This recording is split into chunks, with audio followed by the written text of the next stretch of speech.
सिद्धसद्गुरुपादाब्जं जननी जनकौ तथा तत्त्वोपदेशकर्तारं नत्वा भक्तिः पुरस्सरम्। परमपूज्य प्रातस्मरणीಯ ಸದ್ಗುರುಗಳ ಚರಣಾರವಿಂದಗಳನ್ನು ಹೃತ್ಪದ್ಮದಲ್ಲಿ ಧ್ಯಾನಿಸಿ ಅದ್ವೈತ ಸಾರ್ವಭೌಮ ಸಕಲ ಮತೋದ್ಧಾರಕ ಜಗದ್ಗುರು ಸಿದ್ಧಾರೂಢ ಮಹಾಸ್ವಾಮೀಜಿಯವರ ಮೌನ ಮಹಾಯೋಗಿ ಜಗದ್ಗುರು ಗುರುನಾಥಾರೂಢ ಮಹಾಸ್ವಾಮೀಜಿಯವರ ಪಾವನ ಪಾದಾರವಿಂದಗಳಲ್ಲಿ ಹಣೆಮಣೆದು ಬ್ರಹ್ಮವಿದ್ಯಾ ಸಂಪ್ರದಾಯ ಕರ್ತೃಗಳಾದ ಸಮಸ್ತ ಋಷಿ ಮುನಿ ಸಂತ ಶರಣರ ಪಾದಾರವಿಂದಗಳಲ್ಲಿ ಅನಂತ ಪ್ರಣಾಮಗಳನ್ನು ಸಮರ್ಪಿಸಿ ಗ್ರಂಥಕರ್ತರಾದ ಸಾಧು ಶ್ರೀ ನಿಶ್ಚಲದಾಸಜಿಯವರ ಚರಣಾಳವಿಂದಗಳಲ್ಲಿ ಅಭಿವಂದಿಸಿ ತಮ್ಮೆಲ್ಲರಿಗೆ ಅನಂತ ಶರಣು ಶರಣಾರ್ಥಿಗಳು. ಆತ್ಮೀಯರೇ, ಜಗದ್ಗುರು ಸಿದ್ಧಾರೂಢರ ಕೃಪಾಕ್ಷೇತ್ರದಲ್ಲಿ ನಡೆದುಕೊಂಡು ಬಂದಿರುವಂತಹ 16ನೇ ವರ್ಷದ ಭಗವಚ್ಚಿಂತನ ಸಾಧನ ಶಿಬಿರದ ಪ್ರಸ್ತುತ ಚಿಂತನದ ವಿಷಯ ಶ್ರೀ ವಿಚಾರಸಾಗರ. ವಿಚಾರಸಾಗರ ಎಂಬ ನಾಮಕರಣವನ್ನು ಯಾಕೆ ಮಾಡಿದ ಅಂತ ಕೇಳಿದರೆ, ಸಾಗರದ ತುಂಬ ಹೇಗೆ ನೀರೇ ತುಂಬಿಕೊಂಡಿರುತ್ತದೆಯೋ ಹಾಗೆ ಗ್ರಂಥದ ತುಂಬ ವಿಚಾರವೇ ತುಂಬಿಕೊಂಡಿರುವುದರಿಂದ ಇದಕ್ಕೆ ವಿಚಾರಸಾಗರ ಅಂತ ಹೇಳಿ ಈ ಪ್ರಥಮ ತರಂಗದಲ್ಲಿ ಮಂಗಲಾಚರಣೆಯನ್ನು ಮಾಡುತ್ತಿದ್ದಾನೆ ಪುಣ್ಯಾತ್ಮ. ಯಾವ ಮಂಗಲಾಚರಣೆ ಅಂತ ಕೇಳಿದ್ರೆ ವಸ್ತು ನಿರ್ದೇಶ ರೂಪ ಮಂಗಲ. ನಿರ್ವಿಘ್ನ ಪರಿಸಮಾಪ್ತಿ ಕಾಮೋ ಮಂಗಲಮಾಚರೇತ್. ನಾವು ಆರಂಭ ಮಾಡಿರುವ ಕಾರ್ಯ ನಿರ್ವಿಘ್ನವಾಗಿ ಪರಿಸಮಾಪ್ತಿಗೊಳ್ಳಲಿ ಎಂಬ ಉದ್ದೇಶದಿಂದ ಮಾಡುವ ಪ್ರಾರ್ಥನೆಗೆ ಮಂಗಲ ಅಂತ ಕರೀತಾರೆ. ಈ ಮಂಗಲ 3 ಪ್ರಕಾರದವು ಅಂತ ಹೇಳಿದ್ದಾರೆ. ನಮಸ್ಕಾರ ರೂಪ ಮಂಗಲ, ಆಶೀರ್ವಾದ ರೂಪ ಮಂಗಲ, ವಸ್ತು ನಿರ್ದೇಶ ರೂಪ ಮಂಗಲ. ಎಲ್ಲೆಲ್ಲಿ ನತನಪ್ಪೆ ಅಂತ ನಮಸ್ಕಾರ ಮಾಡ್ತಾ ಇದ್ದಾನೋ ಅದಕ್ಕೆ ನಮಸ್ಕಾರ ರೂಪ ಮಂಗಲ. ಯಾವುದೋ ಒಂದು ಅಭಿಷ್ಟವನ್ನು ಪ್ರಾಪ್ತಿ ಮಾಡಿಕೊಡೋದಕ್ಕೋಸ್ಕರವಾಗಿ ಮಾಡ್ತಕ್ಕಂಥ ಮಂಗಲ ಆಶೀರ್ವಾದ ರೂಪ ಮಂಗಲ. ವಸ್ತು ನಿರ್ದೇಶ ಮಂಗಲ. ನಿರ್ಗುಣ ಪರಮಾತ್ಮನನ್ನು ನಿರ್ದೇಶ ಅಂದರೆ ತಿಳಿಸಿಕೊಡುವಂತಹ ಮಂಗಲವನ್ನು ನಿಶ್ಚಲದಾಸರು ಆರಂಭ ಮಾಡಿದ್ದಾರೆ. ಜೋ ಸುಖ ನಿತ್ಯ ಪ್ರಕಾಶ ವಿಭು ನಾಮರೂಪ ಆಧಾರ ಮತಿ ನ ಲಖೈ ಜಿಹ್ ಮತಿ ಲಖೈ ಸೋ ಮೈ ಶುದ್ಧ ಅಪಾರ. 8 ಲಕ್ಷಣಗಳಿಂದ ಕೂಡಿಕೊಂಡಿರುವಂತಹ ಯಾವ ನಿರ್ಗುಣ ಪರಮಾತ್ಮನಿದ್ದಾನೆಯೋ ಅವನೇ ನಾನು ಇದ್ದೇನೆ. ಸೋ ಮೈ ಹೋ, ಅದುವೇ ನಾನು ಇರುತ್ತೇನೆ ಎಂಬ ರೀತಿಯಿಂದ ಅನ್ವಯವನ್ನು ತೋರಿಸಿ ಇದು ಮಹಾವಾಕ್ಯದ ಅರ್ಥರೂಪ ಪ್ರತ್ಯಗಭಿನ್ನ ಪರಮಾತ್ಮ. ಪರಮಾತ್ಮ ಆ ಅಂತಃಕರಣದಲ್ಲಿ ಇರೋಣದರಿಂದ ಆ ಪ್ರತ್ಯಗಭಿನ್ನ ಪರಮಾತ್ಮನೇ ನನ್ನ ಸ್ವರೂಪ ಅಂತ ಹೇಳಿಕೊಡ್ತಕ್ಕಂಥ ಮಹಾವಾಕ್ಯದ ಅರ್ಥವನ್ನು ಹೇಳಿಕೊಂಡು ಆ ಬ್ರಹ್ಮ ಹೇಗದೆ ಅಂತ ಕೇಳಿದರೆ ಸುಖ ನಿತ್ಯ ಪ್ರಕಾಶ ವಿಭು ನಾಮರೂಪಗಳಿಗೆ ಆಧಾರ ಹಾಗೂ ಏನೋ ಮತಿ ನ ಲಖೈ ಅಂದರೆ ಸ್ವಯಂ ಪ್ರಕಾಶ ಅಂತ ಅರ್ಥ. ಮತಿ ನ ಲಖೈ ಜಿಹಿ ಮತಿ ಲಖೈ, ಬುದ್ಧಿಯು ಬ್ರಹ್ಮವನ್ನು ತಿಳಿಯಲಿಕ್ಕೆ ಸಾಧ್ಯವಿಲ್ಲ. ಯಾಕೆ ಅಂತ ಕೇಳಿದ್ರೆ ಬ್ರಹ್ಮ ಸ್ವಯಂ ಪ್ರಕಾಶವಾಗಿರುವುದರಿಂದ ಅಲ್ಲಿ ಬುದ್ಧಿಯ ಕಾರ್ಯ ನಡೆಯೋದಿಲ್ಲ. ಆದ್ದರಿಂದ ಇಲ್ಲಿ ಸ್ವಯಂ ಪ್ರಕಾಶವನ್ನು ಹೇಳಿ ಮತ್ತು ಹೇಗೆ ಮತಿ ನಾಲ್ಕೈ ಜಿಹಿ ಮತಿ ಲಖೈ ಅಂತ ಹೇಳಿ ಈ ಶಬ್ದಕ್ಕೆ 3 ಪ್ರಕಾರವಾದ ಅರ್ಥವನ್ನು ಹೇಳಿಕೊಂಡು ಬಂದಿದ್ದಾರೆ. ಮೊದಲೇ ಪ್ರಕಾರ ಏನು ಅರ್ಥ ಅಂತ ಕೇಳಿದ್ರೆ ಬುದ್ಧಿ ಬ್ರಹ್ಮವನ್ನು ಪ್ರಕಾಶ ಮಾಡುವುದಿಲ್ಲ, ಕಿಂತು ಬ್ರಹ್ಮವೇ ಏನು ಮಾಡ್ತದೆ, ಬುದ್ಧಿಯನ್ನು ಪ್ರಕಾಶ ಮಾಡುತ್ತದೆ. ನಮ್ಮ ಬುದ್ಧಿ ಹೇಗದ ಅಂತ ಕೇಳಿದ್ರೆ ಸ್ವತಃ ಅದು ಪ್ರಕಾಶ ಮಾಡೋ ಸಾಮರ್ಥ್ಯ ಉಳ್ದ ಅಲ್ಲ. ಅಂದರೆ ಸೂಜಿಗಲ್ಲಂ ಪಿಡಿದ ಸೂಜಿ ಅದು ತಾನೊಂದು ಸೂಜಿಗೆ ಆ ಸೂಜಿ ಹೇಳಿದ್ರೆ ನಿಜಗುಣ ಶಿವಗಳು.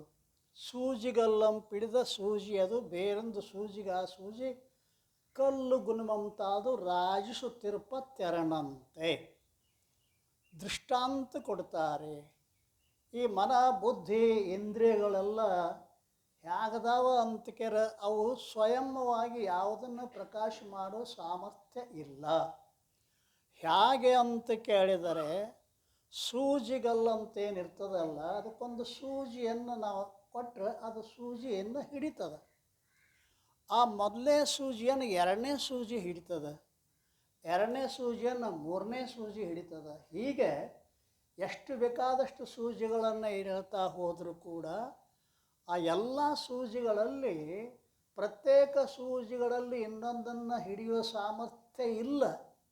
ಕಲ್ಲು ಗುಣಮಂತಾದು ರಾಜು ತಿರ್ಪ ತೆರಮಂತೆ, ಸೂಜಿಗಲ್ಲಿನ ಗುಣವನ್ನು ಪಡೆದುಕೊಂಡು ಆ ಸೂಜಿಗಳು ಮತ್ತೊಂದು ಸೂಜಿಗಳನ್ನು ಹಿಡಿತಾ ಇದ್ದಾವೆ. ಹಾಗೆ ಆ ಯಾವ ಪ್ರತ್ಯೇಗಾತ್ಮ ಅದಾನಲ್ಲ ಅವನು ಸತ್ಯನ್ನು ಪಡೆದುಕೊಂಡು ಅಹಂಕಾರ ಅದಲ್ಲ ಇವೆಲ್ಲ ಅಂತಃಕರಣ ಚತುಷ್ಟಯಗಳಾಗಲಿ ಇಂದ್ರಿಯಗಳಾಗಲಿ ವಿಷಯಗಳನ್ನು ಪ್ರಕಾಶ ಮಾಡ್ತಾವೆ ವಿನಃ ಸ್ವತಃ ಬುದ್ಧಿ ಪ್ರಕಾಶವನ್ನು ಮಾಡುವುದಿಲ್ಲ ಅಂತ ಹೇಳಿ 1ನೇ ಅರ್ಥ ಏನು ಅಂತ ಕೇಳಿದ್ರೆ ಬುದ್ಧಿಯು ಬ್ರಹ್ಮವನ್ನು ಪ್ರಕಾಶ ಮಾಡುವುದಿಲ್ಲ, ಆದರೆ ಬ್ರಹ್ಮವೇ ಬುದ್ಧಿಯನ್ನು ಪ್ರಕಾಶ.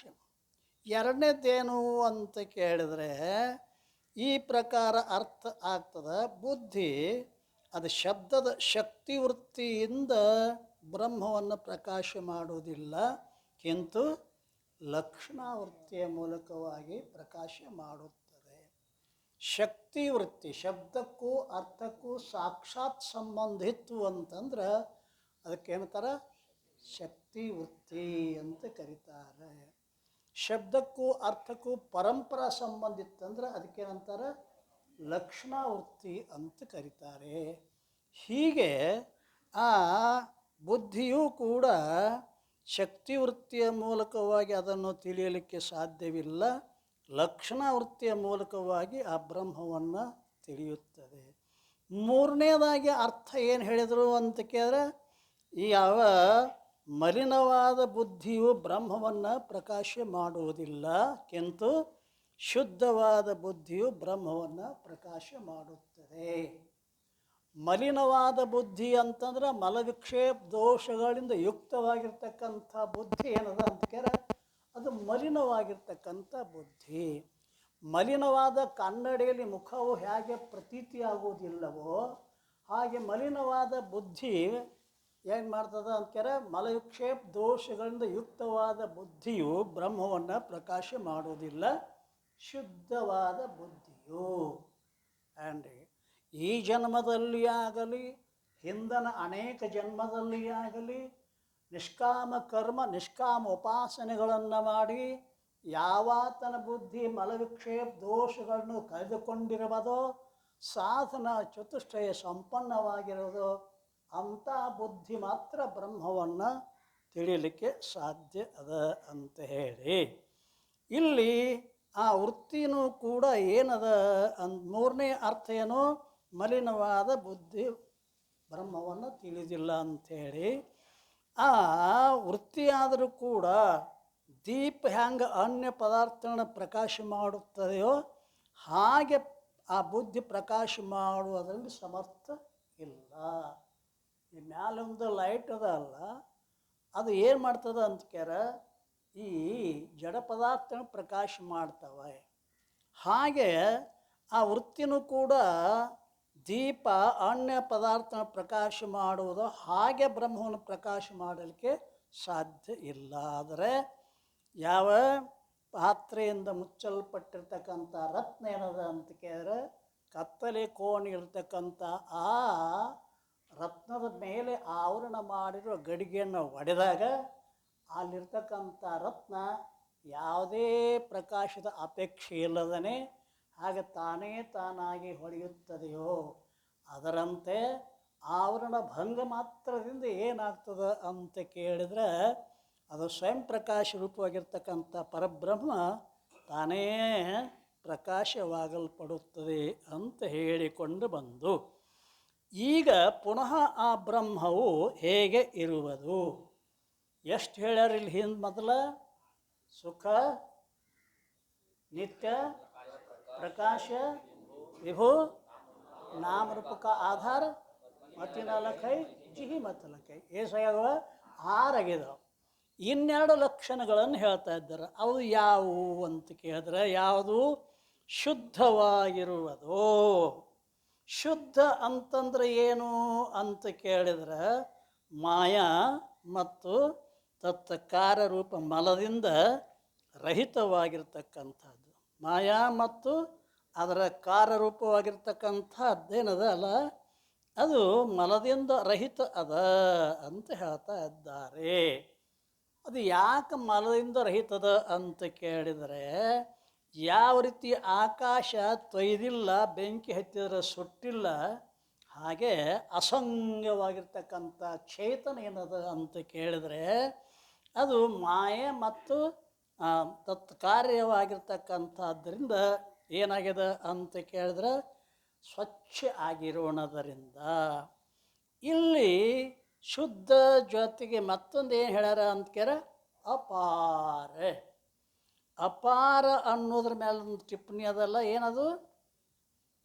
ಅಪಾರ ದೇಶ ಕಾಲ ವಸ್ತು ಅಂತರದಿಂದ ರಹಿತ ಅಲ್ರಿ. ಆ ವಸ್ತು ಹೇಗದ ಅಂತಂದ್ರೆ ದೇಶ ಕಾಲ ವಸ್ತುಗಳಿಂದ ಅಂತ ರಹಿತ. ಇವಳೊಂದು ಘಟ ಅದ ತಿಳ್ಕೊರಿ. ಆ ಘಟ ಏನದ ಅಂತ ಕೇಳಿದ್ರೆ, ಉತ್ಪತ್ತಿಗಿಂತಲೂ ಪೂರ್ವದಲ್ಲಿ ಘಟ ಇದ್ದಿದ್ದಿಲ್ಲ, ನಾಶಾನಂತರದಲ್ಲಿನೂ ಇರುವುದಿಲ್ಲ. ಆದ್ದರಿಂದ ಘಟ ಏನಾಗಿದೆ ಅಂತ ಕೇಳಿದ್ರೆ ಕಾಲ ಪರಿಚ್ಛೇದದಿಂದ ಕೂಡಿಕೊಂಡಿರುವಂಥದ್ದಾಗಿದೆ. ಅದರಂತೆ ದೇಶ ಪರಿಚ್ಛೇದ ರಹಿತದ ಯಾವುದು ಬ್ರಹ್ಮ. ಈ ಘಟ ಹೇಗದ ಅಂತ ಕೇಳ ದೇಶ ಪರಿಚ್ಛೇದದಿಂದ ಕೂಡಿಕೊಂಡದು. ಯಾವುದೇ ದೇಶದಲ್ಲಿ ಐತಿ ಹೊರತು ಮತ್ತೊಂದು ದೇಶದಲ್ಲಿ ಘಟ ಇಲ್ಲವಾದ್ದರಿಂದ ಆ ಘಟವು ಏನದ ಅಂತ ಕೇಳ ದೇಶ ಪರಿಚ್ಛೇದದಿಂದ ಕೂಡಿಕೊಂಡಿರುವಂಥದ್ದಾಗಿದೆ. ವಸ್ತು ಪರಿಚ್ಛೇದ, ಘಟ ಪಟದಲ್ಲಿ ಇಲ್ಲ, ಪಟವು ಘಟದಲ್ಲಿ ಇಲ್ಲ. ಒಂದು ಇವು ಹೇಗದಾವ ಅಂತ ಘಟಪಟಾದಿಗಳು ವಸ್ತು ಪರಿಚ್ಛೇದದಿಂದ ಕೂಡಿಕೊಂಡಿದ್ದಾವೆ. ಬ್ರಹ್ಮ ಎಲ್ಲ ಕಾಲದಲ್ಲಿಯೂ ಎಲ್ಲ ದೇಶದಲ್ಲಿಯೂ ಎಲ್ಲ ವಸ್ತುವಿನಲ್ಲಿನೂ ಕೂಡ ಏನದ ಅಂದ್ಕರ ವ್ಯಾಪಕವಾಗಿರುತ್ತದೆ, ತುಂಬಿಕೊಂಡಿರುತ್ತದೆ. ಆದ್ದರಿಂದ ಏನಂತಾರೆ? ಅಪಾರ, ಅಂತರಹಿತ.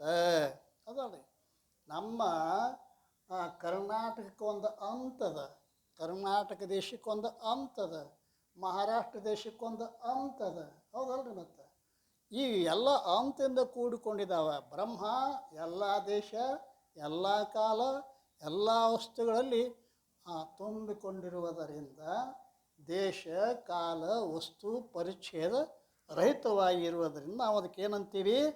ಅಪಾರ ಅಂತ ಕರಿತೀವಿ. ಅದು ಬ್ರಹ್ಮವಿರುತ್ತದೆ. ಉಕ್ತ ಬ್ರಹ್ಮದ ಲಕ್ಷಣದ ಪದಕೃತಿಯನ್ನು ಮಾಡುತ್ತಾರೆ, ಪರೀಕ್ಷೆ ಮಾಡ್ತಾ ಇದ್ದ. ಈಗೇನು ನಾವು 8 ಲಕ್ಷಣಗಳನ್ನು ಹೇಳಿದೀವಲ್ಲ, ಆ 8 ಲಕ್ಷಣಗಳು ಎಲ್ಲೆಲ್ಲಿ ಅತಿವ್ಯಾಪ್ತಿ ಆಗ್ತವೆ. ಲಕ್ಷಣ ಹ್ಯಾಂಗಿರಬೇಕು ಅಂತ ಕೇರ ಅತಿವ್ಯಾಪ್ತಿ, ಅವ್ಯಾಪ್ತಿ, ಅಸಂಭವ ದೋಷಗಳಿಂದ ರಹಿತ ಆಗಿತ್ತು ಅಂತಂದ್ರೆ ಆ ಲಕ್ಷಣ ಲಕ್ಷ್ಯ ವಸ್ತುವನ್ನು ತಿಳಿಸಿಕೊಟ್ಟಿತೇ ವಿನಃ ಯಾವುದಾದ್ರೂ ದೋಷದಿಂದ ಕೂಡಿಕೊಂಡಿತ್ತು ಅಂತಂದ್ರೆ ಆ ಲಕ್ಷ್ಯ ವಸ್ತು ಅನ್ನೋದು ತಿಳಿಸಲಿಕ್ಕೆ ಸಾಧ್ಯವಿಲ್ಲವಾದ ಕಾರಣ ಈಗ ಒಂದೊಂದೇ ಏನು ಮಾಡ್ತಾರೆ ಅಂತ ಕೇಳಿದ್ರೆ ಇಲ್ಲಿ ಪದಕೃತಿ ಮಾಡ್ತಾ ಇದ್ದಾರೆ. ಒಂದು ವೇಳೆ ಬ್ರಹ್ಮವು ಕೇವಲ ಸುಖವಾಗಿರುವುದು ಎಂದು ಹೇಳಿದ್ದಾದರೆ ವಿಷಯ ಸುಖ ಅಥವಾ ನ್ಯಾಯಮತದಲ್ಲಿ ಆತ್ಮನ ಆನಂದ ಗುಣ ಒಪ್ಪಿಕೊಂಡು ಬಂದಿದ್ದಾರಲ್ಲ, ಆ ಎರಡು ಸ್ಥಾನದಲ್ಲಿ ಏನಾಗ್ತದೆ? ಬ್ರಹ್ಮದ ಲಕ್ಷಣ ಅತಿವ್ಯಾಪ್ತಿ ಆಗ್ತದೆ. ಲಕ್ಷ್ಯ ದೇಶ ವರ್ತಿತ್ವೇ ಸತಿ ಅಲಕ್ಷ್ಯ ದೇಶ ವರ್ತಿತ್ವಂ ಅತಿವ್ಯಾಪ್ತಿತ್ವಂ. ಅತಿವ್ಯಾಪ್ತಿ ಅಂದ್ರೇನು? ಲಕ್ಷ್ಯ ದೇಶದಲ್ಲಿ ವರ್ತಿಸುವುದೇ ಅಲ್ಲದೇ ಅಲಕ್ಷ್ಯ ದೇಶದಲ್ಲಿನೂ ಕೂಡ ವರ್ತಿಸುತ್ತಿತ್ತು ಅಂತಂದ್ರೆ ಅದಕ್ಕೇನಂತಾರೆ? ಅತಿವ್ಯಾಪ್ತಿ. ಶೃಂಗಿತ್ವಂ ಗೋರ್ಲಕ್ಷಣಂ ಅಂತ ಹೇಳಿದ. ಶೃಂಗಿತ್ವನ ಕೋಡ ಉಳ್ಳದ್ದು. ಆಕಳ ಹೆಂಗದ ರೀ ಅಂತ ಕೇಳಿದ, ಕೋಡು ಉಳ್ಳದ್ದೇ ಆಕಳ ಅಂತ ಹೇಳಿದ.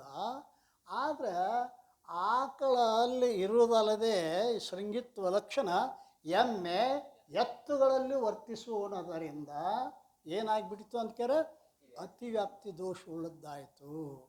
ಈ ರೀತಿಯಾಗಿ ಇನ್ನು ಅವ್ಯಾಪ್ತಿ ದೋಷ ಅಂದರೆ ಏನು? ಲಕ್ಷೇಕ ದೇಶ ವರ್ತಿತ್ವಂ ಅವ್ಯಾಪ್ತಿತ್ವಂ. ಲಕ್ಷದ ಏಕದೇಶದಲ್ಲಿ ವರ್ತಿಸುತ್ತಿರುವೆ. ಅದಕ್ಕೇನಂತಾರೆ ಅಂತ ಕೇಳಿದ್ರೆ ಕಪ್ಪು ಬಣ್ಣ ಉಳ್ಳದ್ದೇ ಆಕಳ ಅಂತ ಹೇಳಿದ. ಕಪ್ಪು ಬಣ್ಣ ಉಳ್ಳದ್ದೇ ಆಕಳ ಅಂತ ಹೇಳಿದ್ರೆ ಏನಂತಾರೆ ಅಂತ ಕೇಳಿದ್ರೆ ಕೆಲವೇ ಆಕಳದಲ್ಲಿ ವರ್ತಿಸ್ತೇ ವಿನಃ ಕಪ್ಪು ಅಲ್ಲದೇ ಇರತಕ್ಕಂಥ ವಸ್ತುಗಳಲ್ಲಿ ಅದು ವರ್ತಿಸಲಿಲ್ಲ. ಆದ್ದರಿಂದ ಲಕ್ಷದ ಏಕದೇಶದಲ್ಲಿ ವರ್ತಿಸುವುದರಿಂದ ಇದಕ್ಕೇನಾದರೂ ಅವ್ಯಾಪ್ತಿ ದೋಷ ಉಳ್ಳದ್ದು. ಅಸಂಭವ ದೋಷ ಅದು ಆಕಳ ಹೆಂಗದ್ರಿ ಅಂತ ಕೇಳಿದ್ರೆ ಏಕಶಪತ್ವಂ ಗೋರ್ಲಕ್ಷಣಂ. ಒಂಟಿ ಕುರ ಉಳ್ಳದನೇ ಆಕಳ ಲಕ್ಷಣ ಅಂದ. ಕುರ ಒಂಟಿ ಕುರ ಆಕಳು ಇರಂಗಿಲ್ಲ, ಕತ್ತೆ ಕುದುರೆಗಳಲ್ಲಿ ಇರ್ತೈತಿ. ಆದರೆ ಲಕ್ಷ ದೇಶ ವರ್ತಿಸಲಾರ್ದೇ ಕೇವಲ ಲಕ್ಷ ದೇಶದಲ್ಲಿ ವರ್ತಿಸ್ತಿತ್ತು ಅಂತಂದ್ರೆ ಅದಕ್ಕೇನಂತಾರೆ? ಅಸಂಭವ ದೋಷ ಅಂತ ಕರೀತಾರೆ. ಈ ರೀತಿ ನಾವೀಗ 8 ಲಕ್ಷಣಗಳನ್ನೇನು ಹೇಳಿದೀವಲ್ಲ, ಅದರೊಳಗೆ ನಾವು ಕೇವಲ ಆ ಬ್ರಹ್ಮ ಸುಖ ಸ್ವರೂಪ ಆಗೈತಿ ಅಂತ ಹಿಂಗೆ ಹೇಳಿದ್ರೆ ಸುಖ ಅನ್ನೋದು ಬ್ರಹ್ಮದಲ್ಲಿ ಇರುವುದೇ ಅಲ್ಲದೇ ಏನೆಲ್ಲ ಎಲ್ಲೆಲ್ಲದ ವಿಷಯ ಸುಖದಲ್ಲಿ ಅತಿವ್ಯಾಪ್ತಿ ಆಗುತ್ತದೆ. ಮತ್ತು ನ್ಯಾಯಮತದಲ್ಲಿ ಆತ್ಮನ ಆನಂದ ಗುಣವನ್ನು ಒಪ್ಪಿಕೊಂಡಿದ್ದಾರೆ. ಆತ್ಮ ಮನಗಳ ಸಂಯೋಗದಿಂದ ಅದು ಏನಾಗ್ತದೆ ಅಂತ ಕೇಳಿದ್ರೆ ಆನಂದ ಗುಣ ಉತ್ಪತ್ತಿ ಆಗ್ತದೆ ಅಂತ ನೈಯಾಯಿಕರ ರೀತಿದು. ನೈಯಾಯಿಕರು ಏನಂತಾರೆ? ಯಾವಾಗ ಆತ್ಮ ಮತ್ತು ಮನಸ್ಸಿನ ಸಂಯೋಗ ಆತಂದ್ರೆ ಆವಾಗ ಏನಾಕತಿ ಅಂತ ಕೇಳಿದ್ರೆ ಆನಂದ ಗುಣ ಪ್ರಾಪ್ತಿ ಆಕತಿ ಅಂತ ಹೇಳ್ಯಾರ. ಅದು ಸರಿ ಇಲ್ಲ. ಗಾಢವಾದ ನಿದ್ರೆಯಲ್ಲಿ ಆತ್ಮ ಮನಸ್ಸಿನ ಸಂಬಂಧವೇ ಇಲ್ಲ. ಆಯ್ತೇನ? ಮನಸ್ಸಿನ ಸಂಬಂಧಿತರ ಅದು ಸುಪ್ತಿನ ಅಲ್ಲ. ಅರ್ಥ? ಮನಸ್ಸಿನ ಸಂಬಂಧಿತರ ಸುಸುಪ್ತಿ ಅಂತ ಹೇಳಿಸ್ಕೊಳ್ಳೋದಿಲ್ಲ. ಅಲ್ಲಿ ಮನಸ್ಸಿನ ಸಂಬಂಧನೇ ಇಲ್ಲ, ಆದರೂ ಆನಂದಕ್ಕೆ ಕೊರತೆ ಇಲ್ಲ. ನೀವೇನು ಹೇಳಿದ್ರಿ? ಆತ್ಮನ ಜೊತೆಗೆ ಮನಸ್ಸಿನ ಸಂಯೋಗವಾದಾಗ ಆನಂದ ಗುಣ ಪ್ರಾಪ್ತಿ ಆಕತಿ ಅಂತ ಹೇಳ್ತಾರಲ್ಲ, ಅವರಲ್ಲಿ ಕೂಡ ಅತಿವ್ಯಾಪ್ತಿ ಆಗ್ತದೆ ಅಂತ ಹೇಳಿ ಈಗ ಅದರ ನಿವಾರಣೆಗೋಸ್ಕರವಾಗಿ ಸುಖದ ಜೊತೆಗೆ ನಿತ್ಯ ಅಂತ ಪದ ಪ್ರಯೋಗ ಮಾಡ್ಯಾರೆ. ಅಲ್ಲಿ ವಿಷಯಗಳ ಆನಂದ ಹೆಂಗದ ಅಂತಾರೆ? ಅನಿತ್ಯ ಅದ. ಯಾವ ಸಮಯದಲ್ಲಿ ಇಂದ್ರಿಯ ಮತ್ತು ವಿಷಯಗಳ ಸಂಬಂಧ ಐತಿ ಆ ಸಂಬಂಧ ಇರುವಲ್ಲಿ ಮಾತ್ರ ಆನಂದ ಐತೆ ವಿಷಯಗಳಿಂದ. ಆ ಸಂಬಂಧ ಇದ್ದಿದ್ದಿಲ್ಲ ಅಂತಂದ್ರೆ ಆನಂದ ಪ್ರಾಪ್ತಿ ಆಗುವುದಿಲ್ಲ. ಆದ್ದರಿಂದ ವಿಷಯ ಆನಂದ ಹೇಗದತಿ? ಅನಿತ್ಯ ನಿತ್ಯ ಇರುವುದರಿಂದ. ಇನ್ನು ನೈಯಾಯಿಕರು ಆತ್ಮನ ಆನಂದ ಗುಣ ಅಂತ ಒಪ್ಪಿದಾರಲ್ಲ, ಅವರು ಕೂಡ ಅನಿತ್ಯ ಅಂತ ಒಪ್ಪಿಕೊಂಡಿದ್ದಾರೆ. ನೈಯಾಯಿಕರು ಆತ್ಮನ ಗುಣವನ್ನು ನಿತ್ಯ ಅಂತ ಒಪ್ಪಿಕೊಂಡಿಲ್ಲ, ಅನಿತ್ಯ ಅಂತ ಒಪ್ಪಿಕೊಂಡಿದ್ದಾರೆ. ಆದ್ದರಿಂದ ಅಲ್ಲಿ ಅತಿವ್ಯಾಪ್ತಿ ಆಗಲಿಲ್ಲ. ರೀತಿಯಾಗಿ ಸುಖ ಜೊತೆಗೆ ನಾವು ನಿತ್ಯ ಅನ್ನುವಂಥ ಪದವನ್ನು ಸೇರಿಸಿರುವುದರಿಂದ ಅಲ್ಲಿ ಅತಿವ್ಯಾಪ್ತಿ ಆಗಲಿಲ್ಲ. ವಿಷಯಾನಂದ ಅನಿತ್ಯ ಅದ. ನಾಯಕರ ಆತ್ಮನ ಆನಂದ ಗುಣ ಅವ್ರು ಒಪ್ಪಿದರೂ ಕೂಡ ಅನಿತ್ಯ ಅಂತ ಒಪ್ಪ್ಯಾರ, ನಿತ್ಯ ಅಂತ ಒಪ್ಪಿಕೊಂಡೇ ಬಂದಿಲ್ಲ. ನಾವೀಗ ಸುಖದ ಜೊತೆಗೆ ನಿತ್ಯ ಅನ್ನುವಂಥ ಲಕ್ಷಣವನ್ನು ಸೇರಿಸಿರುವುದರಿಂದ ಅಲ್ಲಿ ಅತಿವ್ಯಾಪ್ತಿ ಬರಲಿಲ್ಲ. ಇನ್ನು ಬ್ರಹ್ಮವು ಸುಖ ಮತ್ತು ನಿತ್ಯ ಇಷ್ಟೇ ಹೇಳಿದ್ದಾದರೆ ಅವುಗಳ ಅತಿವ್ಯಾಪ್ತಿ ಆಗುವುದಿಲ್ಲ. ಅಲ್ರಿ, ಬ್ರಹ್ಮ ಸುಖ ಮತ್ತು ನಿತ್ಯ ಅಂತ ಹೇಳಿರುವುದರಿಂದ, ಸುಖದ ಜೊತೆಗೆ ನಿತ್ಯವನ್ನು ಪ್ರವೇಶ ಮಾಡಿರುವುದರಿಂದ ಅತಿವ್ಯಾಪ್ತಿ ಆಗಲಿಲ್ಲ. ಇನ್ನು ಒಂದು ವೇಳೆ ಕೇವಲ ನಿತ್ಯ ಅಂತ ನಾವು ಬ್ರಹ್ಮಕ್ಕೆ ಲಕ್ಷಣ ಮಾಡಿದ್ದೇವೆ ಆದರೆ, ಅಲ್ರಿ, ಕೇವಲ ನಿತ್ಯ ಅಂತ ಬ್ರಹ್ಮದ ಲಕ್ಷಣವನ್ನು ಮಾಡಿದ್ದೇ ಆದರೆ ಎಲ್ಲೆಲ್ಲಿ ಅತಿವ್ಯಾಪ್ತಿ ಆಗ್ತದೆ? ನ್ಯಾಯಮತದಲ್ಲಿ ಆಕಾಶ ಕಾಲಾದಿಗಳು ನಿತ್ಯ ಅಂತ ಒಪ್ಪಿಕೊಂಡು ಬಂದಿದ್ದ. ನ್ಯಾಯಮತದಲ್ಲಿ ಆಕಾಶ ಕಾಲಾದಿಗಳು ನವದ್ರವ್ಯಗಳನ್ನು ಒಪ್ಪ್ಯಾರ ಅವರು. ಅದರಲ್ಲಿ ಆಕಾಶ ಕಾಲವು ಕೂಡ ನಿತ್ಯ ಅಂತ ಒಪ್ಪಿಕೊಂಡು ಬಂದಿದ್ದಾರೆ. ಆಕಾಶ ಕಾಲ ನಿತ್ಯವೆಂದು ಹೇಳಿದ್ದಾರೆ. ಅವುಗಳಲ್ಲಿ ಅತಿವ್ಯಾಪ್ತಿ ಆಗ್ತದೆ. ಅದರ ಪರಿಹಾರಕ್ಕೋಸ್ಕರವಾಗಿ ನಿತ್ಯದ ಜೊತೆಗೆ ಪ್ರಕಾಶ ಅಂತ ಹೇಳಲ್ಪಟ್ಟಿದೆ. ನಿತ್ಯದ ಜೊತೆಗೆ ಏನು ಹೇಳ್ರಿ ನಾವು? ಪ್ರಕಾಶ. ಅವರು ಪ್ರಕಾಶ ಅಂತ ಒಪ್ಪಿಕೊಂಡಿಲ್ಲ, ನಿತ್ಯ ಅಂತೇನು ಒಪ್ಪಿಕೊಂಡಿದ್ದಾರೆ. ಅಂದರೆ ಜಡವೆಂದು ಒಪ್ಪಿದ್ದಾರೆ. ಅವ್ರೇನು ಮಾಡ್ಯಾರ? ಆ ನೈಯಾಯಿಕರು ಆಕಾಶಾದಿಗಳು ನಿತ್ಯ ಅಂತ ಒಪ್ಪಿದರೂ ಕೂಡ ಅವೇನದಾವ? ಪ್ರಕಾಶ ರೂಪ ಅಂತ ಒಪ್ಪಿಕೊಂಡಿಲ್ಲ, ಜಡ ಅಂತ ಒಪ್ಪಿಕೊಂಡಿದ್ದಾರೆ. ಆದರೆ ಜಡವೆಂದು ಒಪ್ಪಿದ್ದಾರೆ. ಇಲ್ಲಿ ಬ್ರಹ್ಮವು ನಿತ್ಯ, ಅದರ ಜೊತೆಗೆ ಪ್ರಕಾಶ ಅಂತ ಎರಡು ಸೇರಿಸಿರುವುದರಿಂದ ಅಲ್ಲಿ ಅತಿವ್ಯಾಪ್ತಿ ಆಗಲಿಲ್ಲ. ಇನ್ನು ಒಂದು ವೇಳೆ ಬ್ರಹ್ಮ ಕೇವಲ ಪ್ರಕಾಶ ಅಂತ ನಾವು ಇಷ್ಟೇ ಹೇಳಿದ್ದಾದರೆ ಮೂರು ಕಡೆಗಳಲ್ಲಿ ಅತಿವ್ಯಾಪ್ತಿ ಆಗ್ತದೆ ಅಂತ ಹೇಳ್ಯಾರ. ಬ್ರಹ್ಮಕ್ಕೆ ನಾವು ಕೇವಲ ಪ್ರಕಾಶ ಅಂತ ಇಷ್ಟೇ ಹೇಳಿದ್ದಾದರೆ ಮೂರು ಕಡೆಯಲ್ಲಿ, ಅವು ಯಾವ್ಯಾವ ಮೂರು ಕಡೆ ಅಂತ ಕೇಳಿದರೆ, ಸೂರ್ಯಾದಿ ಪ್ರಕಾಶದಲ್ಲಿ ಅತಿವ್ಯಾಪ್ತಿ ಆಗ್ತದೆ. ಹಾಗೂ ನ್ಯಾಯದ ಮತದಲ್ಲಿ ಆತ್ಮನ ಜ್ಞಾನ ಗುಣ ಅಂತ ಒಪ್ಕೊಂಡಾರ, ಅಲ್ಲೂ ಕೂಡ ಅತಿವ್ಯಾಪ್ತಿ. ಪ್ರಕಾಶ ಅಂದರು ಜ್ಞಾನ ಅಂದರು ಎರಡೂ ಒಂದೇ. ಆದ್ದರಿಂದ ಅಲ್ಲಿ ಜ್ಞಾನ ಗುಣ ಅಂತ ಒಪ್ಕೊಂಡಾರಲ್ಲ, ಅಲ್ಲಿ ಅತಿವ್ಯಾಪ್ತಿ ಆಗ್ತದೆ. ಮತ್ತು ಕ್ಷಣಿಕ ವಿಜ್ಞಾನವಾದಿಗಳ ಮತದೊಳಗೆ ಆತ್ಮ ಕ್ಷಣಿಕ ವಿಜ್ಞಾನ ರೂಪ ಅಂತ ಒಪ್ಪಿಕೊಂಡು ಬಂದಾರಲ್ಲ, ಆದ್ದರಿಂದ ಅವುಗಳಲ್ಲಿ ಅತಿವ್ಯಾಪ್ತಿ ಆಗ್ತದೆ. ಅದರ ನಿವಾರಣೆಗೋಸ್ಕರವಾಗಿ ಬ್ರಹ್ಮದ ಲಕ್ಷಣದಲ್ಲಿ ನಿತ್ಯದ ಜೊತೆಗೆ ವಿಭೂ ಅಂತ ಸೇರಿಸಲ್ಪಟ್ಟಿದೆ.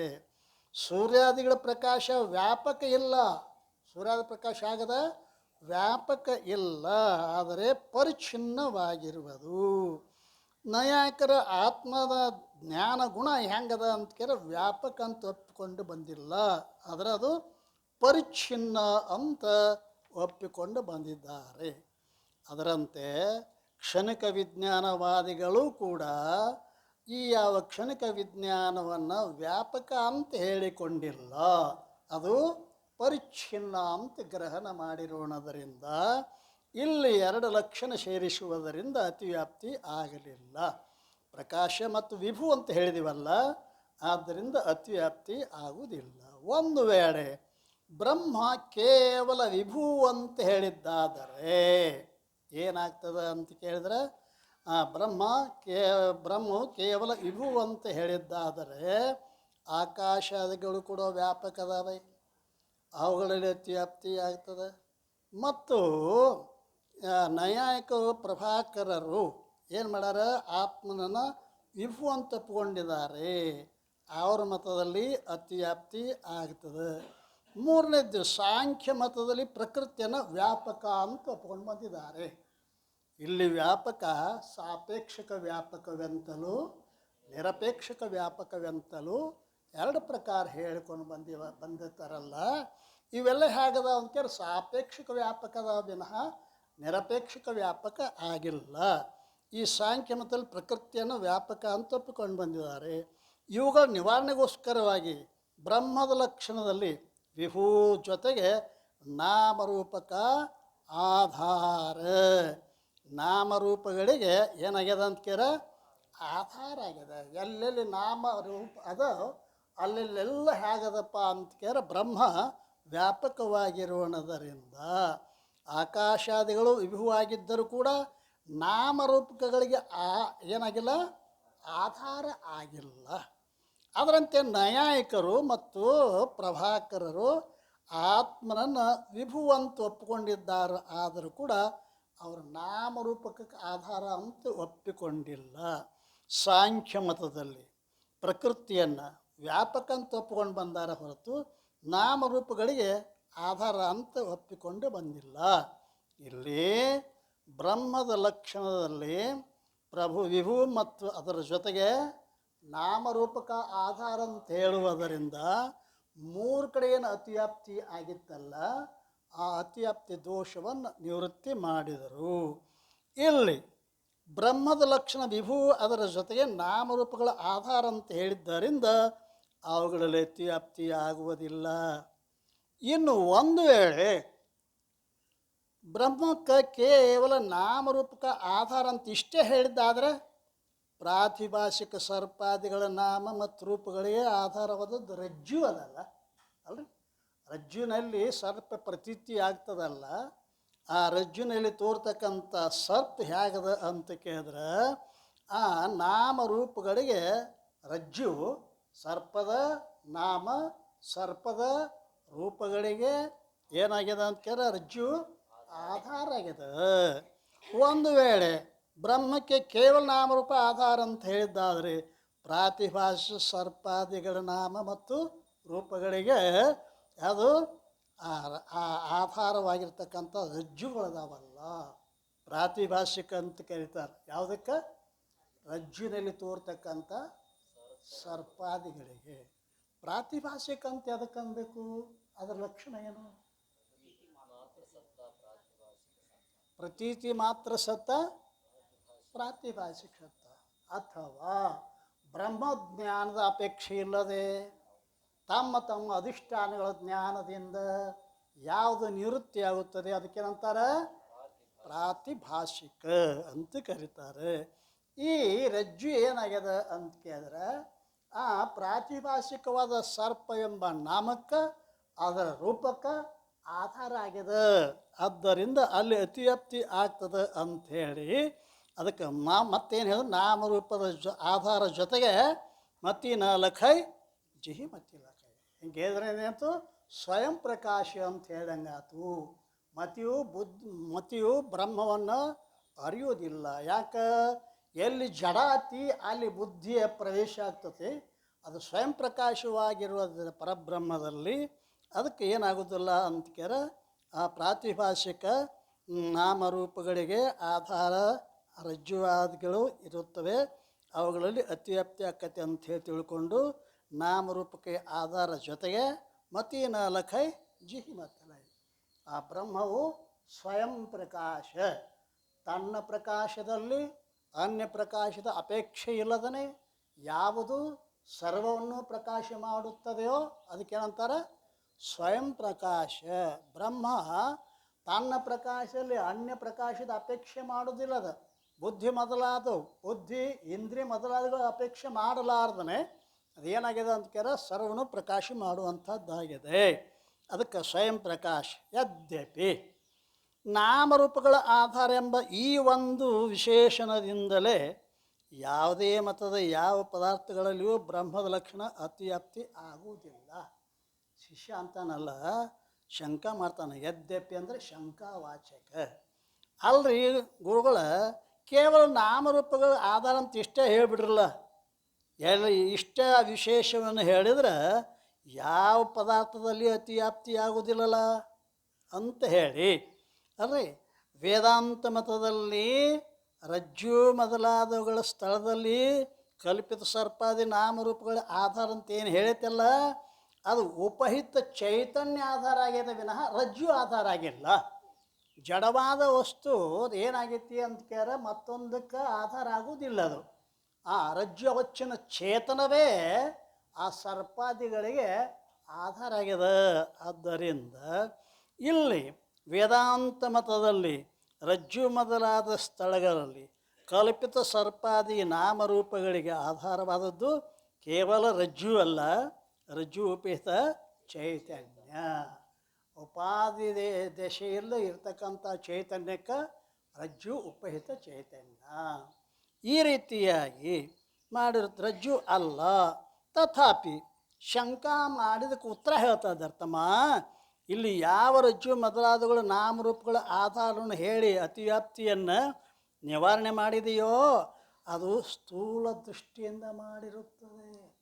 ರಜ್ಜು ಆಧಾರ ಆಗಲಿಕ್ಕೆ ಸಾಧ್ಯ ಇಲ್ಲ. ಯಾಕೆ? ರಜ್ಜುನ ಕಲ್ಪಿತದದು, ತಾನೇ ಕಲ್ಪಿತವಾಗಿರ್ತಕ್ಕಂಥದ್ದು ಇನ್ನೊಂದು ಕಲ್ಪಿತಕ್ಕೆ ಅಧಿಷ್ಠಾನ ಆಗಲಿಕ್ಕೆ ಸಾಧ್ಯವಿಲ್ಲವಾದ ಕಾರಣ ನಾವು ಆ ಕಲ್ಪಿತ ಸರ್ಪದ ನಾಮ ರೂಪಗಳಿಗೆ ರಜ್ಜು ಆಧಾರ ಅಂತ ಏನು ಹೇಳಿವಲ್ಲ, ಸ್ಥೂಲ ಬುದ್ಧಿ ಉಳ್ಳವರಿಗೆ ಅಲ್ಲೇ ಎಲ್ಲ ಕಡೆ ರಜ್ಜುವಚ್ಚಿನ ಚೇತನ ಅಂತ ಹೇಳಿಲ್ಲ.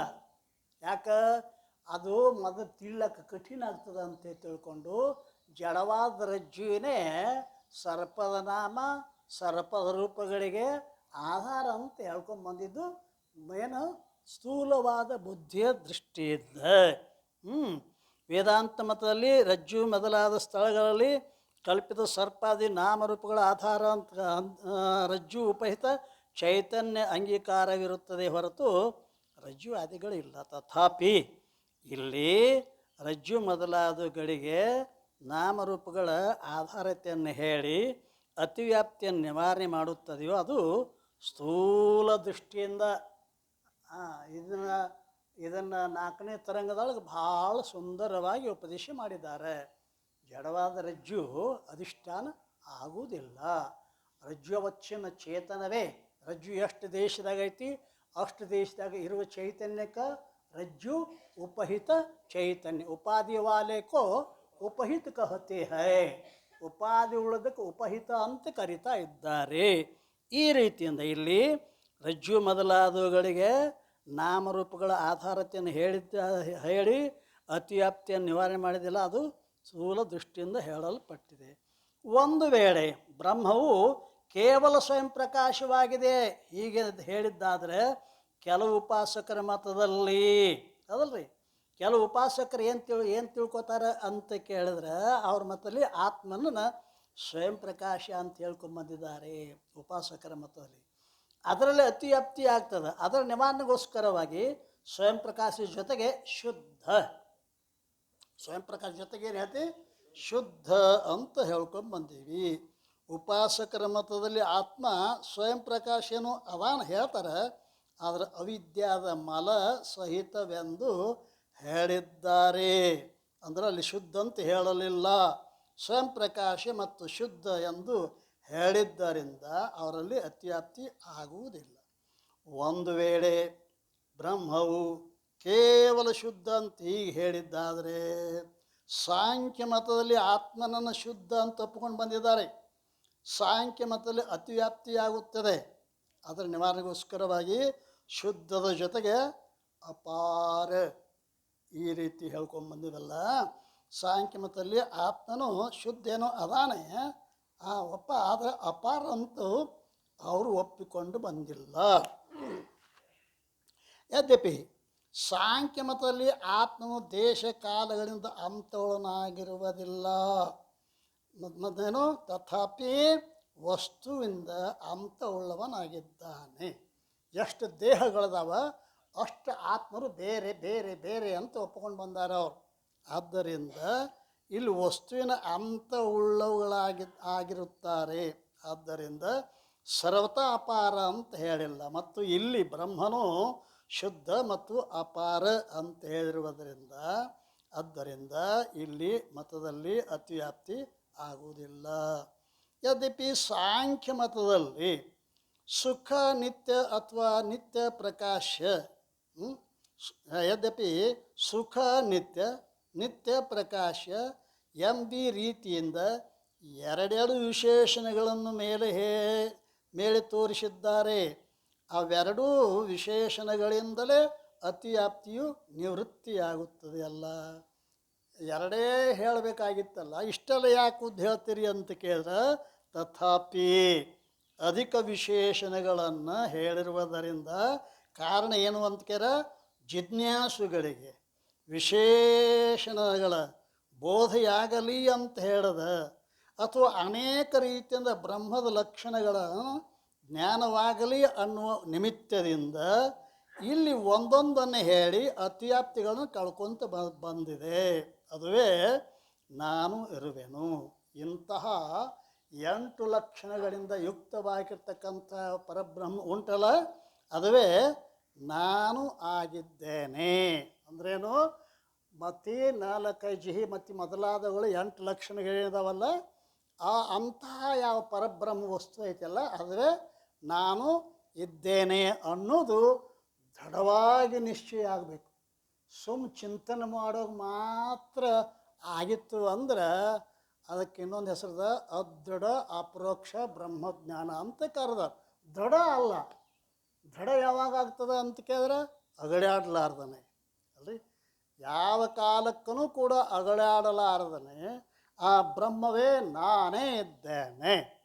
ಹ್ಯಾಂಗ ಅಂತ ಕೇಳಿದ್ರೆ ಅಜ್ಞಾನ ಕಾಲದಲ್ಲಿ ದೇಹ ನಾನು ಅನ್ನೋದು ಎಷ್ಟು ಗಟ್ಟಿಯಾಗ್ಯದನೋ ನೀವು ಅತಿ ಮಾಡ್ಕೊರಿ ಅಂತಾರೆ ಅವರು ನಿಮ್ಮ ಅಜ್ಞಾನ ಕಾಲದೊಳಗೆ ನೀವು ದೇಹ ನಾನು ಅನ್ನೋದು ಗಟ್ಟಿ ಆದದ್ದು ಗೊತ್ತದಲ್ಲ, ಎಷ್ಟು ದಡ ಆಗೈತೆ ಅನ್ನೋದು. ಬೇಕಾದ ಸ್ವಾಮಿ ಬೇಕಾದಂಗೆ ಹೇಳವ, ಮುಂದೆ ಹೇಳುವಾಗ ಮತ್ತು ಹ್ಞೂ ಅಂತ ಹಾಕೋಣ, ಚಪ್ಪಗಿನೂ ಹೊಡಿತಾನ, ಮತ್ತೆ ಅದು ಕೂಡಲೇ ಹೇಳುವಾಗ ಮಾತ್ರ ತಿಳಿದಿರೋದಿಲ್ಲ, ತಿಳಿದಂಗೆ ಆಗಿರ್ತದೆ. ಅದೇ ದೃಷ್ಟಾಂತ ಕೊಡ್ತಿರ್ತಾರೆ ನೋಡು. ಈಗ ಕಂಬಾರ ಅಂತಿರ್ತಾರಲ್ಲ, ಕಂಬಾರ ಕುರುಮಿ ಹಾಕಿರ್ತಾನೆ, ಗೊತ್ತೈತಿ? ಅಲ್ಲಿ ಊರಾಗಿನ ಸಾಮಾನುಗಳು ಕಬ್ಬಿಣ ಯಾವ್ಯಾವ ಕುರುಪಿ, ಕುಡ್ಗೋಲ, ಕೊಡ್ಲಿ ಬಂದ ಆ ಬೆಂಕಿಯಾಗ ಬಿದ್ದಿರ್ತಾವೆ. ಅವು ಒಂದು ಸ್ವಲ್ಪ ಹಾಕುವ ಎಲ್ಲಿ ತಕ್ಕ ಇವು ಹಾಕ್ತಾನ ತಿದಿ ಅದಕ್ಕೆ ಕೆಂಪನ ಆಗಿರ್ತಾವ್ರಿ. ಯಾವ ನೀವ ತಿಳ್ಕೊಬೇಕು. ಅದನ್ನು ಭಾಳ ಹೆಚ್ಚಿಗೆ ಹೇಳಿದ್ರೆ ಮತ್ತು ಪೆಟ್ಟು ಹತ್ತಿಗಿದ್ದಿತ್ತು ಮಾರಾಯ. ಪ್ರವಚನ ಹಿಡಿಯುವಾಗ ಮಾತ್ರ ಹೌದು ನಾನೇ ಬ್ರಹ್ಮ ಎಷ್ಟೊತ್ತಕ ಮಂಗಳಾರತಿ ಆಗೋತನಕ ಹಂಗೈತೆ. ಮತ್ತೆ ಕರ್ರಗಾಗೆ ಮನೆಗೆ ಹೋಗ್ತಾವ, ಮತ್ತೇನು ಆಗಂಗಿಲ್ಲ. ಬದಲಾವಣೆ ಆಗಬಾರದು. ಏನು ದೃಢತೆ ಅದಲ್ಲ, ಆ ದೃಢತೆಯೊಳಗೆ ಎಂಥ ಬಂದು ಹೇಳಿದ್ರು ಕೂಡ ನಿಷ್ಕಾಡಬಾರದು. ಅಷ್ಟು ದೃಢ ಆಗಿತ್ತು ಅಂದ್ರೆ ಅದಕ್ಕೆ ದೃಢ ಅಪರೋಕ್ಷ ಬ್ರಹ್ಮಜ್ಞಾನ. ಅದೃಢ ಅಪರೋಕ್ಷ ಬ್ರಹ್ಮಜ್ಞಾನ ಅಂದ್ರೆ ಏನು? ಸಹಿತವಾಗಿ, ಅಸಂಭಾವನಾ ವಿಪರೀತ ಭಾವನಾ ಸಹಿತವಾಗಿ ಬ್ರಹ್ಮ ಆತ್ಮರ ಏಕತ್ವದ ನಿಶ್ಚಯನ ಇದಕ್ಕೇನಂತಾರೆ ಅದೃಢ. ಈ ಅದೃಢ ಅಪರೋಕ್ಷ ಬ್ರಹ್ಮಜ್ಞಾನ ಯಾಕಾಕತಿ? ಕಾರಣ ಅದಕ್ಕೆ ಸ್ವಲ್ಪ ಆದರೂ ಮಲಕ್ಷೇಪ ದೋಷ ಇರ್ತವ. ಕಿಂಚಿತ ಮಲಕ್ಷೇಪ ದೋಷಗಳಿರುವುದರಿಂದ ಪೂರಾ ಮಲಕ್ಷೇಪ ದೋಷ ಕಳ್ಕೊಳ್ಳಿಲ್ಲ. ಅಂಶದಾಗ ಬಂದವ ದೌಡ್ ಹೇಳ್ರಿ ನಮಗೆ ಬ್ರಹ್ಮಜ್ಞಾನ ಮಾಡಿಕೊಡ್ರಿ ಅಂದ ಗುರುಗಳಿಗೆ. ಅವನಪ್ಪ ನೀ ಬ್ರಹ್ಮ ಇದೆಯಾ ಅಂದ್ರೆ ಅವರು ಕಿಂಚಿತ ಮಲಕ್ಷೇಪ ದೋಷಗಳು ಇರುವುದರಿಂದ ದೃಢತೆಗೆ ಆಗು ಬಿಡುದಿಲ್ಲ ಅದು ಅಲ್ಲ. ಮಲಕ್ಷೇಪ ದೋಷ ಸಂಪೂರ್ಣ ಹೋಗಿತ್ತು, ಅದು ಪರಿಶುದ್ಧ ಅಂತಃಕರಣ ಆಗಿತ್ತು ಅಂತ ಅಂದ್ರೆ ಅಲ್ಲಿ ದೃಢತೆ ಬರ್ತತೆ ವಿನಃ ಕಿಂಚಿತ್ ಮಲಕ್ಷೇಪ ದೋಷ ಇರುವುದರಿಂದ ಶ್ರುತಿಯಲ್ಲಿ ನಾನತ್ವದ ಜ್ಞಾನ ಅಲ್ರಿ. ಕರ್ಮಕಾಂಡ ಉಪಾಸನ ಕಾಂಡದೊಳಗೆ ಭೇದವನ್ನೇ ಹೇಳ್ತದ. ಶ್ರುತಿ ನಾನಾ ಅದ ಇಲ್ಲ, ಶ್ರುತಿಗಳು ಕರ್ಮಕಾಂಡ ಶ್ರುತಿಗಳು ಜೀವಬ್ರಹ್ಮರಿಗೆ ಭೇದವನ್ನೇ ಹೇಳ್ತಾವ. ಉಪಾಸನ ಕಾಂಡ ಶ್ರುತಿಗಳು ಜೀವಬ್ರಹ್ಮರಿಗೆ ಭೇದವನ್ನೇ ಹೇಳ್ತಾವ.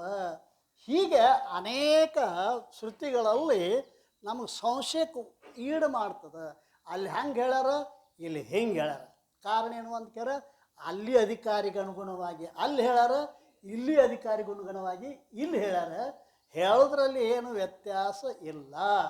ಈ ರೀತಿಯಾಗಿ ನಾವು ಏನು ಹೇಳಬೇಕಾಗಿದೆ ಅಂತ ಕೇಳಿದ್ರೆ ಆ ಅದೃಢ ಅಪರೋಕ್ಷ ಬ್ರಹ್ಮಜ್ಞಾನಕ್ಕೆ ಕಾರಣ ಏನು ಅಂತ ಕೇಳಿದ್ರೆ ಸ್ವಲ್ಪ ಆದರೂ ಮಲವಿಕ್ಷೇಪ ದೋಷಗಳು ಇರುವುದರಿಂದ ಮತ್ತು ಶ್ರುತಿಯಲ್ಲಿ ನಾನತ್ವದ ಜ್ಞಾನ ಭೇದವಾದಿ ಪಾಮರ ಪುರುಷದ ಸಂಸ್ಕಾರ ಅಲ್ರಿ. ನೀವೊಂದು ತಾಸು ಅಭೇದವಾದಿಗಳು ಕೂಡ ಕೂತಿರ್ತೀರಿ, ಯಾದಂದ್ರೆ ಎಲ್ಲ ಅವ ಭೇದವಾದಿ. ನೀ ಹೆಂಗೆ ಪರಮಾತ್ಮ ಅದೆಯೋ ಹುಚ್ಚ, ನೀ ಪರಮಾತ್ಮ ಅದಂದ್ರೆ ಪಾರ್ವತಿ ನಿನಗೆ ನಕ್ಕಳೋ, ಹಂಗೆ ಅನ್ನಬಾರ್ದು. ಯಾವ ಪರಮಾತ್ಮ ಸುದ್ದಿ ಹೇಳಕತ್ತೇನ ಆ ಕ್ವಾಣಿಗೇನು ಗೊತ್ತಾಗ್ತದಪ್ಪ. ಆ ಪಾರ್ವತಿ ಪೈಕಿ ಪರಮಾತ್ಮ ಅಲ್ಲಿವ ನಿರ್ಗುಣಾಕಾರ ಪರಮಾತ್ಮನ ಸುದ್ದಿ ಹೇಳಕತ್ತಾರಲ್ಲ. ಈ ರೀತಿಯಾಗಿ ಪಾಮರ ಭೇದವಾದಿ ಪಾಮರ ಪುರುಷರ ಸಂಘದ ಸಂಸ್ಕಾರ ನಮ್ಮನ್ನು ದಡ ಮಾಡಿಕೊಡುದಿಲ್ಲ ರೀ, ದಡ ಮಾಡಿಕೊಡುದಿಲ್ಲ. ಆದ್ದರಿಂದ ಸತತ ಮನನ ಮತ್ತು ನಿಧಿಧ್ಯಾಸನ, ಕೇವಲ ಶ್ರವಣದಿಂದ ಜ್ಞಾನ ಆಗೋದ್ರಲ್ಲಿ ಗಟ್ಟಿ ತಿಳ್ಕೊರಿ ನೀವು. 16 ಆಗ್ಯಾವ ಈಗ ಏನು ಭಗವತ್ ಚಿಂತನ ಏನ್ರಿ ದಡ ಆಗೈತೇನು? ಯಾಕೆ ಇಲ್ಲಿ ಅಟ್ಟ ಇದು ಅಭೇದವಾದಿಗಳು ಕೂಡ ಇರ್ತೀವಿ, ಮುಂದೆಲ್ಲ ಭೇದವಾದಿಗಳು ಕೂಡ ಇರುವುದರಿಂದ ಏನಾಗ್ತದೆ ಅಂತೀರ, ದೃಢತೆ ಬರೋದಿಲ್ಲ. ಅದಕ್ಕೆ ಏನು ಮಾಡಬೇಕು? ಮನನ ನಿಧಿಧ್ಯಾಸನ. ಮನನ ಶ್ರವಣದಿಂದ ಏನಾಗ್ತದೆ ಅಂತ ಕೇಳಿದ್ರೆ ಶ್ರವಣದಿಂದ ಒಂದು ದೋಷ ನಿವೃತ್ತಿ ಆಗ್ತದೆ. ಯಾವ ದೋಷ ನಿವೃತ್ತಿ ಆಗ್ತದೆ? ಶ್ರವಣದಿಂದ ಯಾವ ದೋಷ ನಿವೃತ್ತಿ ಆಕೈತಿ? ಯಾವನಲ್ಲಿ ಪ್ರಮಾಣಗತ ಸಂಶಯ ಐತಿ ಅವ ಶ್ರವಣ ಮಾಡಬೇಕು. ಅರ್ಥ ಆಗತೈತಿ ಇಲ್ಲ? ಪ್ರಮಾಣಗತ ಸಂಶಯ ಯಾರು ಐತಿ ಇಲ್ಲಿ ಅವ ಶ್ರವಣ ಮಾಡಬೇಕು. ಮನನ ಮಾಡ್ಲಿಕ್ಕೆ ಅಧಿಕಾರಿ ಯಾರು? ಪ್ರಮೇಯಗತ ಸಂಶಯ ಇದ್ದವ ಮನನ ಮಾಡಬೇಕು. ನಿಧಿಧ್ಯಾಸನ ಯಾರು ಮಾಡಬೇಕು? ವಿಪರೀತ ಭಾವನೆ ಉಳ್ಳವ ನಿಧಿಧ್ಯಾಸನ ಮಾಡಬೇಕು. ಈ ಶ್ರವಣ ಮನನ ನಿಧಿಧ್ಯಾಸನ ಎಲ್ಲಿ ತನಕ ಮಾಡ್ಬೇಕ್ರಿ ಅಂದ್ರೆ ನಿನಗೆ ಅದ್ದುಡಿದ್ದು ಹೋಗಿ ದೃಢ ಆಗೋ ತನಕ. ಹೌದಲ್ರಿ? ಇದೊಂದು ಮುಗಿತಕ ಅಲ್ರಿ, ಇದೊಂದು ತಿಂಗಳು ಮುಗಿತಕ ಅಂತ ಹಿಂಗೆ ಅಲ್ಲ. ಅದು ಎಷ್ಟು ಅದೃಢ ಆಗಿತ್ತಿಲ್ಲ, ಅದು ದೃಢ ಆಗೋ ಪರ್ಯಂತರವಾಗಿ ನೀನು ಆ ಮನನ ಭಾಳ ಮಂದಿ ಶ್ರವಣ ಮಾಡ್ತಾರೆ. 40 ವರ್ಷಗಟ್ಟಲೆ ಕೇಳಿ ಶುಪ್ರಪ್ಪರ ಬಾಯಿಂದ ಅನವರದಾರ ಕೇಳೋದಟ್ಟ ಆಗೈತಿ, ಏನು ಆಗಿಲ್ಲ. ಹ್ಯಾಂಗಿದ್ದ ಹಂಗೆ ಅದ ಅಲ್ರಿ. ಯಾಕೆ ಹಿಂಗಾಗ್ತದೆ? ಯಾಕೆ ಹಿಂಗೆ? ಅದ್ರ ಹಿಂದೆ ಮನನ ನಿಧಿಧ್ಯಾಸನ ಇಲ್ಲ. ಸದಾ ಮನನ ಅಂದ್ರೆ ಎದಕ್ಕಂತಾರೆ? ಮನನ ಅಂದ್ರೆ ಎದಕ್ಕಂತಾರೆ? ಭೇದ ಬಾಧಕ ಅಭೇದ ಸಾಧಕ ಯುಕ್ತಿಗಳಿಂದ ಅದ್ವಿತೀಯ ಬ್ರಹ್ಮದ ಚಿಂತನೆ ಮಾಡೋದಕ್ಕೆ ಮನನ ಅಂತಾರೆ. ನಿಧಿಧ್ಯಾಸನ ಎದಕ್ಕಂತಾರೆ? ಅನಾತ್ಮಕಾರ ವೃತ್ತಿಯ ತಿರಸ್ಕಾರ ಪೂರ್ವಕ ಬ್ರಹ್ಮಾಕಾರ ವೃತ್ತಿ ನೋಡ್ರಿ. ಅನಾತ್ಮಕಾರ ಬರ್ತದ, ವೃತ್ತಿ ಹೊರಗೆ ಹೋಗಿ ಬಂತಂದ್ರೆ ಅನಾತ್ಮಕಾರ ಆಗೇ ಇರ್ತದೆ. ಅದಕ್ಕೆ ನೀವು ಚಿಂತೆ ಮಾಡೋ ಕಾರಣ ಇಲ್ಲ. ಅಂತರ್ವೃತ್ತಿ ಹೊರಗೆ ಹೋಗಿ ಬಂತಂದ್ರೆ ಅನಾತ್ಮಕಾರ ಆಗೇ ಬಂದಿರ್ತದೆ. ಅದನ್ನು ತೊಳೆದು ಏನು ಮಾಡಬೇಕು? ಒಳಗೆ ಸ್ವೀಕಾರ ಮಾಡಬೇಕಾಗ್ತದೆ. ಈ ರೀತಿಯಾಗಿ ಅನಾತ್ಮಕಾರ ತಿರಸ್ಕಾರ ಪೂರ್ವಕ ಬ್ರಹ್ಮಾಕವೃತ್ತಿ ಪ್ರವಾಹ ಪ್ರವರ್ಧನಕ್ಕೆ ಏನಂತಾರೆ? ನಿಧಿಧ್ಯಾಸನ ಅಂತ ಕರೀತಾರೆ. ಈ ಮನನ ನಿಧಿಧ್ಯಾಸನ ಆಗದ ಹೊರತಾಗಿ ದೃಢ ಅಪರೋಕ್ಷ ಬ್ರಹ್ಮಜ್ಞಾನ ಆಗೋದಿಲ್ಲ. ಈಗ 40 ವರ್ಷ ಕೇಳಬೇಕು, ಇನ್ನು 40 ವರ್ಷ ಕೇಳಿದರೂ ಕೂಡ ಕೇವಲ ಶ್ರವಣದಿಂದ ಜ್ಞಾನ ಆಕಿತ್ತಂದ್ರೆ ಮನನ ನಿಧ್ಯಾಸಗಳು ಹೇಳು. ಅದಲ್ರಿ, ಶ್ರವಣಾದಿಗಳೇ ಬೀಜ, ಆತ್ಮ ಅಹಂಕೃತಿಗಳ ವಿವರಣ ಅದು ರೂಪು. ಮರಳಿ ಸಂಸ್ಕೃತಿಯ ನಿವಹ ಸಾಕ್ಷಿತ್ವೇ ಕಾರ್ಯವೆಂದು ಬಲ್ಲವರು ಭಾವಿಪುದು ಅರಿವಿಗೆ ನಿಜವೆಂದು. ಜ್ಞಾನಕ್ಕೆ ಬೀಜ ರೂಪ ಕಾರ್ಯ ಹೇಳಿದ್ದಾರೆ.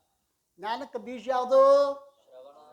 ಆದಿಗಳೇ ಅನ್ನೋದ್ರಿಂದ ಶ್ರವಣಟ್ಟ ಅಲ್ಲ, ಶ್ರವಣ ಮನನ ನಿಧ್ಯಾಸನ ಇವು ಎಲ್ಲಿ ಬೀಜ ಇರುತ್ತೆ ಅಲ್ಲಿ ಬೆಳೆ ಇರ್ತದೆ.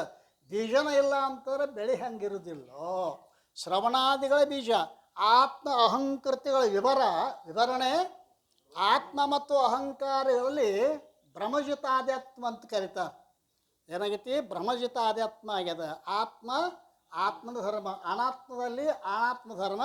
ಆತ್ಮದಲ್ಲಿ ಏನಾಗ್ಯದ ಅಂತ ಕೇಳಿದ್ರೆ ಈ ಭ್ರಮಜಿತ ಆಧ್ಯಾತ್ಮ ಇದು ಕಳ್ಕೋಬೇಕಾಗ್ತದೆ. ಇದಕ್ಕೆ ಏನು ಮಾಡಬೇಕು ಅಂತ ಕೇಳಿದ್ರೆ ಸದಾ ಮನನ ನಿಧಿಧ್ಯಾಸನ ಮಾಡಿದು. ಆದ್ದರಿಂದ ನಮಗೇನಾಗ್ತದೆ ಅಂತ ಕೇಳಿದ್ರೆ ಸದಾ ಕಾಲದಲ್ಲಿ ಆ ಬ್ರಹ್ಮವೇ ಆ ಬ್ರಹ್ಮಾಕಾರ ವೃತ್ತಿನ ನಿಂತು ಬಿಟ್ಟಿತು ಅಂತಂದ್ರೆ ಆವಾಗ ದೃಢಾಪರೋಕ್ಷ ಬ್ರಹ್ಮಜ್ಞಾನ ಅಂತ ಕರೀತಾರೆ. ಅಂಥ ಬ್ರಹ್ಮಜ್ಞಾನ ಜಗದ್ಗುರು ಸಿದ್ಧಾರೂಢರು ನಮಗೂ ನಿಮಗೆಲ್ಲರಿಗೂ ಕೊಡಲಿ ಅಂತೇಳಿ ಹಾರೈಸಿ ಕಾರ್ಯಕ್ರಮಕ್ಕೆ ಮಂಗಳ ಮಾಡೋಣ. ಸದ್ಗುರುನಾಥ್